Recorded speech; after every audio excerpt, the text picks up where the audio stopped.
Milhões de carros, motos, caminhões, todo santo dia nas ruas. Já parou para pensar o que impede isso tudo de virar uma bagunça completa, um caos total?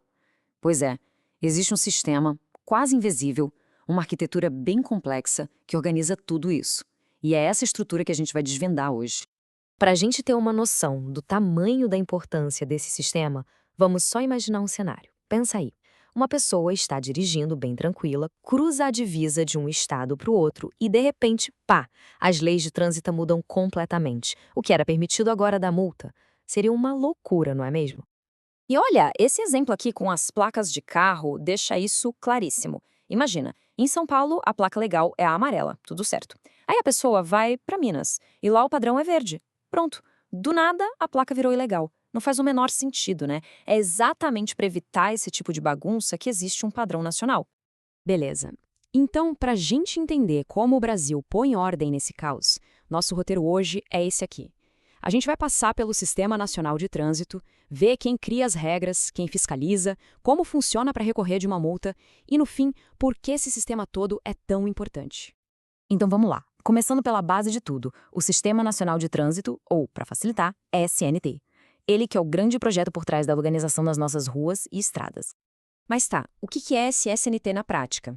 Pensa assim, é tipo uma rede gigante que junta órgãos do governo federal, dos estados e também dos municípios. E todo mundo nessa rede trabalha com um objetivo em comum, fazer com que a lei de trânsito seja uma só, igualzinha em todo o Brasil. É isso que traz a ordem e a segurança que a gente precisa. E se alguém ainda duvida que esse assunto é importante, dá uma olhada nesse gráfico. Em provas de concurso público, o tema Sistema Nacional de Trânsito cai, olha só, quase 10 vezes mais que outros tópicos básicos. Isso já mostra que o negócio é complexo e super relevante, né? Por isso é tão crucial entender como ele funciona. Para entender essa estrutura toda, a melhor analogia é de uma orquestra. Sério, pensa comigo. Lá no topo a gente tem o contrão, que é o maestro, regendo tudo. Depois vem os músicos, né? Os Detrans, o DENIT, e na linha de frente, fiscalizando na rua mesmo, a gente tem a PRF e a PM. Até as JARes, que são as juntas de recurso, fazem parte. Cada um tem seu papel e todo mundo precisa tocar junto para a música sair afinada. Beleza. Mas quem é que escreve a partitura? Quem define as regras do jogo? Vamos começar olhando lá no topo da pirâmide. E o maestro dessa nossa orquestra, como eu disse, é o CONTRAN, o Conselho Nacional de Trânsito. Ele é o chefão, sabe? O órgão máximo que cria as normas e coordena todo o sistema. A lista de tarefas do CONTRAN é gigante, mas dá para resumir em 3 coisas principais. Primeiro, ele cria as regras que valem para o Brasil inteiro. Segundo, ele coordena todo mundo para garantir que os Detrans, a PRF, todos estejam alinhados. E terceiro, ele padroniza os procedimentos. Ou seja, o jeito de aplicar uma multa ou de fiscalizar tem que ser o mesmo no Oiapoque e no Chuí. Certo, com as regras definidas pelo maestro, alguém precisa ir para a rua e fazer a coisa acontecer, né? Chegou a hora de falar dos músicos em campo, a turma da fiscalização. E claro, quando a gente fala de fiscalização em estrada, o primeiro nome que vem na cabeça é o da Polícia Rodoviária Federal, a famosa PRF. O foco da PRF, como o próprio nome já diz, são as rodovias de estradas federais, as BRs. O trabalho deles é bem amplo. Vai desde ficar na estrada patrulhando e, claro, aplicando multas quando precisa, até uma coisa super importante que é coletar dados sobre acidentes. Tudo isso com o objetivo de deixar essas vias mais seguras e com o trânsito fluindo melhor. Isso até levanta uma dúvida que muita gente tem. E os bombeiros?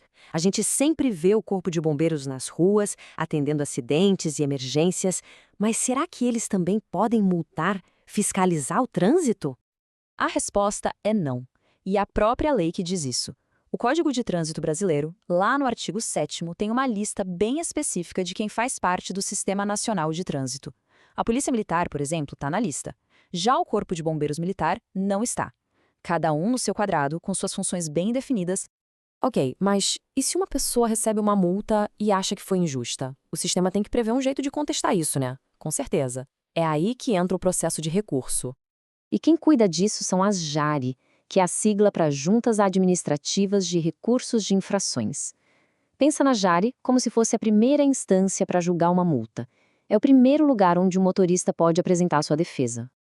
A definição oficial diz que as JARes são órgãos colegiados. O que isso quer dizer? Que não é uma pessoa só que decide. é um grupo. E a função desse grupo é exatamente essa: pegar os recursos dos motoristas, analisar os argumentos e decidir se a multa deve ser mantida ou cancelada. Para ficar bem claro, vamos para um exemplo prático. Digamos que um motorista foi multado por excesso de velocidade. Só que ele não concorda, acha que tem algo errado e decide recorrer. E aí, para quem ele recorre? Quem é que vai julgar esse caso? A resposta é simples. O recurso vai ser julgado pela JARE do mesmo órgão que aplicou a multa. Ou seja, se a multa foi da PRF, o recurso vai para a JARE da PRF. Se foi do órgão de trânsito municipal, vai para a JARE daquele município. Cada órgão de trânsito tem a sua própria JARE. É um sistema bem organizadinho. Bom, a gente já viu várias peças desse quebra-cabeça. Quem cria as regras, quem fiscaliza, quem julga os recursos. Agora, vamos dar um passo para trás e olhar a foto inteira. Afinal, por que a gente precisa de um sistema tão grande e complexo assim? No fundo, o objetivo de toda essa orquestra é garantir 4 pontos que são essenciais. Primeiro, e mais óbvio, segurança para todo mundo. Segundo, previsibilidade, ou seja, a pessoa sabe que a regra é a mesma em qualquer canto do Brasil. Terceiro, responsabilidade, fica claro quem faz o quê. E por último, eficiência, para que o trânsito flua e o caos fique bem longe. Então, resumindo a ópera, é isso. O Sistema Nacional de Trânsito é essa arquitetura invisível. É o que pega um caos em potencial, milhões de veículos se movendo ao mesmo tempo, e transforma isso em viagens diárias seguras e previsíveis para todos nós. E para a gente fechar, fica aqui uma provocação para pensar. No nosso dia a dia, no trânsito que a gente enfrenta, o que nesse sistema gigantesco parece que funciona bem? E por outro lado, o que a gente olha e pensa, isso aqui podia melhorar muito. É uma reflexão interessante para a gente levar, não acha?